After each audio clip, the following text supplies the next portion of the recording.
Activated na naman mga kababayan itong si Trillanes, ang sundalong kanin. Pagkatapos nga maging talunan ito sa Caloocan, abay nakikita natin ngayon palipat-lipat na naman sa ibang network, sa iba't ibang studio para magpa-interview at magsabi ng kung ano-anong kasinungalingan against po sa mga Duterte. Lalo na ngayon sa issue ng impeachment ni Vice President Sara mga kababayan.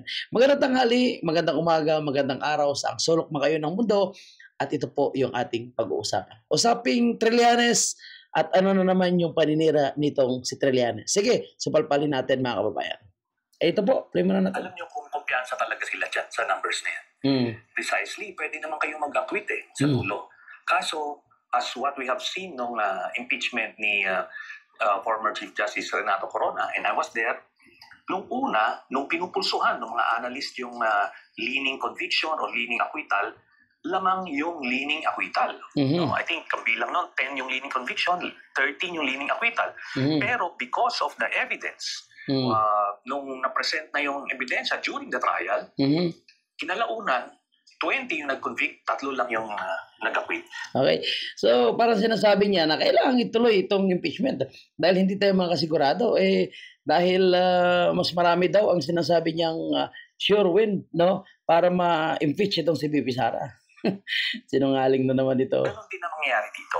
Ang bilangan kasi sa dulo, hindi sa una. Kaya we should not assume na hindi ko ang mga public pronouncements o iba't ibang mga senador ay leaning acquittal, leaning conviction. It doesn't mean na mananatili yun.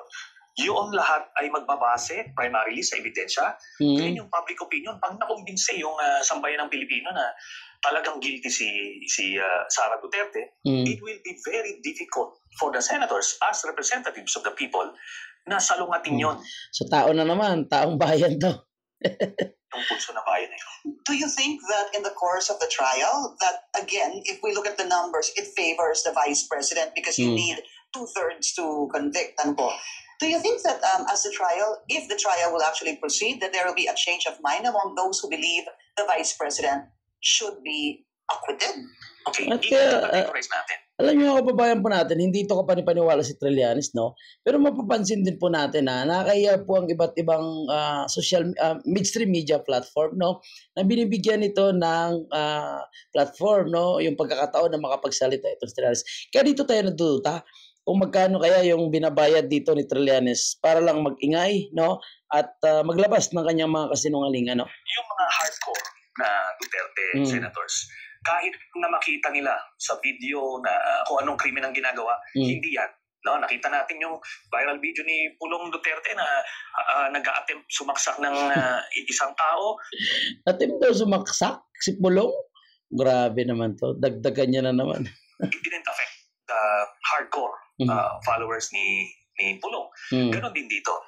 Hindi na yan maapektuhan. So yan ang mga taong talagang pinapaniwalaan, no? Na kahit anong paninira, hindi mo talaga madadala. Tingnan nyo, yung mga paninira nila kay Pulong umubra ba o hindi, nanalo pa rin. Kasi alam ng tao at kilala ng tao kung anong klaseng mga politiko, no, leader itong mga Duterte. Sila. Ilan po yun? We're counting at least at most 5. Yung hardcore na Duterte na kahit the evidence is staring them in the face, hindi sila Senator? Well, I think kilala naman niyan yung mga tao niyan. But if you want to enumerate, nandiyan dyan na si Amy, si Coco, Bato, Robin, tsaka si Marcoleta. Yan, so yung sinasabi yung 5. Ayan, yan yung solid. Then, pag titignan nyo, merong 10 na pwedeng kumaga leaning conviction on. Pero si Bongbong nito na utal-utal, kasi daw hindi siya kasi sigurado at alam mo yung mabigat sa kanyang sarili na ang sasabihin niya ay isang napakasinungaling, no? Mabayan. Sige pa natin. Alam nila based on the information na nakita na beforehand, leaning conviction. Sasabihin po. Then you have 9 na tinatawag nating sabihin na nating undecided or transactional votes na tinatawag natin. Transactional votes, no? So, itong mga ito ay kumaga, they can go. Hindi niya masabi yun. Yes. So, just doing that, doing the math there, pwedeng umabot ng 19. 19 daw. If all the undecided actually go with conviction. So, theoretically, you can get 19. So, ay nakikita niyo pong... So, ito mga kababayan natin. Para kay Trillanes, posibleng 19 daw po yung papabor para ma-impeach si Bibi Sara. Ito, gumagawa na naman ng kanyang sariling number itong talunan na senador at wala na pong naniniwala sa kanya, no? Kahit mamunmud pa ito ng pera, wala nang naniniwala. Gagamit pa ng kanyang mga social media vloggers, no? Mainstream media, para magpakalat ng kanyang kasinungalingan, wala na pong naniniwala. Kaya nakahalata natin na talagang nagbabayad ang mga ito para lang mabigyan sila ng platform at makapagsalita. Kasi iniikot nila ang lahat ng mga mainstream media channels, no, para makakuha ng salita, makapagsalita, pa-interview, no, para ipakalat lang kanilang kasinungalingan. And ito po mga kababayan is party po ito ng tinatawag na propaganda to destroy, no, Vice President Sara. And same thing sa ginawa nila kay Tatay Digong, no. Alam mo, nag-aakusa sila doon sa ICC, may 30,000, pero alam mo yun ay isa kasinungalingan dahil wala po silang pangalan na maipresenta kung sino yung mga 30,000 na accusation nila na pinagugurkor. Samantala yung recorded na mga biktima lang ang sinasabing war on drugs ay mahigit 6,000 lang. No, yan po ang official record sa ating Philippine National Police.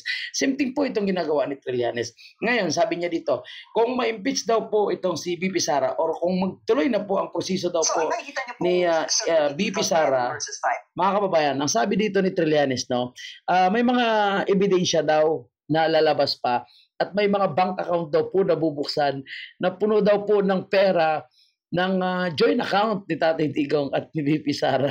Si Duterte sa Mindanao, sa Davao, 30 years yan. Akala nila doon lang sila eh. So hindi nila inisip na aabot sila sa national, na magiging vulnerable sila, subject sila sa scrutiny. In fact, si Digong hindi niya naisip na merong ICC eh. Diba? So kaya nung ginagawa niya yung mga criminal activities niya, akala niya wala na accountability. So, ganun sila pinalaki. Kaya nasabi, pag nakita mo, hindi naman ito parang ignorance na bakit ka mag-i-encash ng cheque. No? Pero ganun na nangyari. For, at least 4 na payments din, saka sila nag-ship. Yan na naman sa pera, no? Alam mga kababayan po natin, kung talagang may involved sa pera, sila Tatay Digong, ang mga ito, no, si Trillanes, kung alam niya na may ebidensya sa, actually, pwede niya po ipakulong si Tatay Digong, pwede niyang kasuhan eh.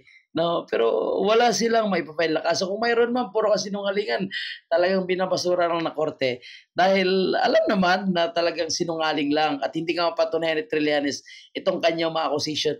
And ito ngayon, nakikita natin kung gaano kagigil si Tambaloslos, itong mga Dilawan, Pinklawan, and mga pro-Marcos allies, kung paano nila ma-impeach si BP Sara, mapakulong, no? Ginawa na nilang paraan yan. Bakit pa nila idadaan sa impeachment trial na hindi sila makasigurado, no? Kung may hawak sila na ebidensya, bakit hindi nila ipakulong itong si Vice President Sara? Bakit hindi nila makasuhan? Sa Trillanes po, isang napakasinungaling. Kaya natin to ginagawa, kaya natin kinokontra, no? Binibigyan ng reaksyon itong sinasabi ni Trillanes kasi baka may maligaw at maniniwala po sa kanyang mga pinagsasabi.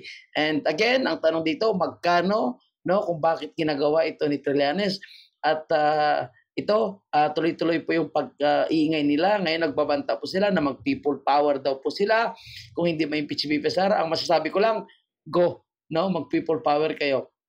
Tingnan natin kung gaano karami yung maniniwala sa inyo. Siguro kung ang Duterte supporters, Duterte allies, mag-people power, yun talaga masasabi ko na napakarami. No? Kung siguro manawagan si Tatay Digong, manawagan si BP Sara, finkis lang ha. Pero hindi ko sinasabi na yan ang gawin. Kasi magulo yan at magkakaroon ng casualties and mapiperwisyo po yung ating ekonomiya. Kasi kung bakit nasasabi ko na kung ang mag-people power ay Duterte supporters, yun ay talagang malaki. No? Nakita natin ngayon yung mga naging decision po ng pulis at kasundaluhan, men in uniform, kung sino ang kanilang sinusuportahan. And of course, no, nagkaroon naman ng mga rallies sa mga Duterte supporters.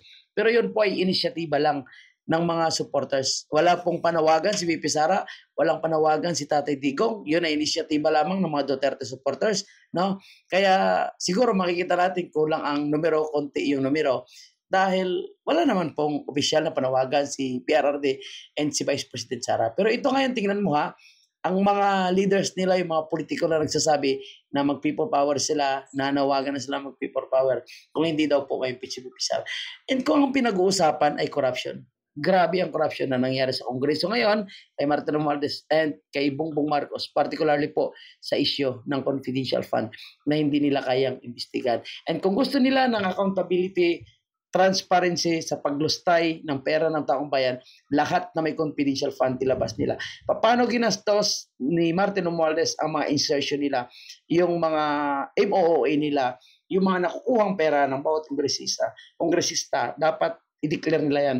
At dapat wala na po yung liquidation by certification yan kung gusto talaga nila magkaroon ng accountability. Itong impeachment na ito, malinaw na ito ay sa pamumulitika and hindi po tinitingnan kung anong klaseng may ebidensya, kundi ang tinitingnan nila dito kung sino ang allies nila.